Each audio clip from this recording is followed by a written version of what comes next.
ত্রিকোণমিতির সহসূত্র দ্বিতীয় অংশটা আমরা ত্রিকোণমিতির বিভিন্ন অনুপাতের মানগুলো কীভাবে বের করি সেটা এখানে আমি একটা হাতের ছবির মাধ্যমে দেখিয়েছি।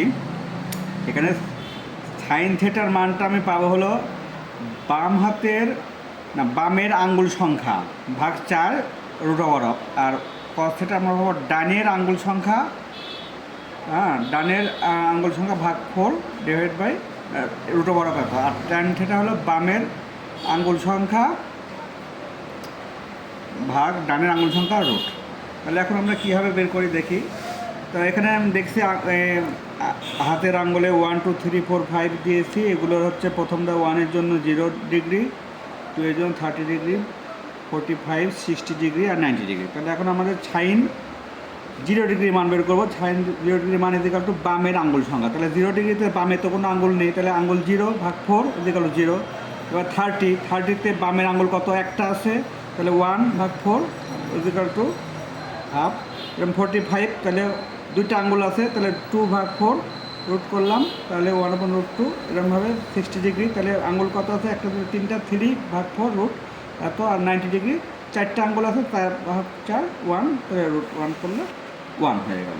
এরকমভাবে কস করলে কস হলো ডানের আঙ্গুল সংখ্যা। তাহলে কস 0 ডিগ্রি মান কত, ডানের আঙ্গুল কয়টা আছে, 4টা আঙ্গুল আছে, তাহলে 4 ভাগ 4, তাহলে রুট করলাম 1 হলো।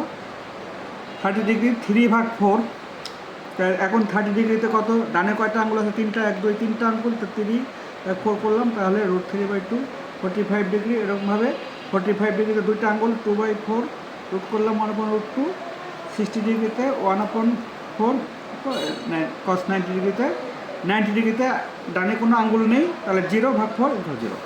এবার tan 0 ডিগ্রি মান আমরা পাবো 0 ভাগ 4, কারণ বামের কোনো আঙ্গুল নেই, 0তে বামের কোনো আঙ্গুল নেই, বামের আঙ্গুল 0 ভাগ 4। tan 30 ডিগ্রি বামে কয়টা আঙ্গুল আছে, একটা আঙ্গুল আছে, একটা। আর 30 ডিগ্রি ডানে কয়টা আঙ্গুল আছে, 1 2 3টা, তো 3টা দিলাম, তাহলে 1/√3। 45 ডিগ্রি দুটা ইকুয়াল টু 1। tan 60 ডিগ্রিতে হচ্ছে বামে আঙ্গুল আছে 3টা, তাহলে 3, আর ডানে আঙ্গুল আছে একটা, তাহলে 1/√3। আর 90 ডিগ্রিতে 4, তাহলে হচ্ছে 90 ডিগ্রিতে হচ্ছে 90 ডিগ্রি, তার বামে আঙ্গুল আছে 4টা, 1 2 3 4টা 4, আর ডানে কোনো আঙ্গুল নেই 0, তাহলে 1/, তাহলে এখন 4 ভাগ 0 মানে এটা ইনফিনিটি হয়ে যায়, অসংজ্ঞায়িত।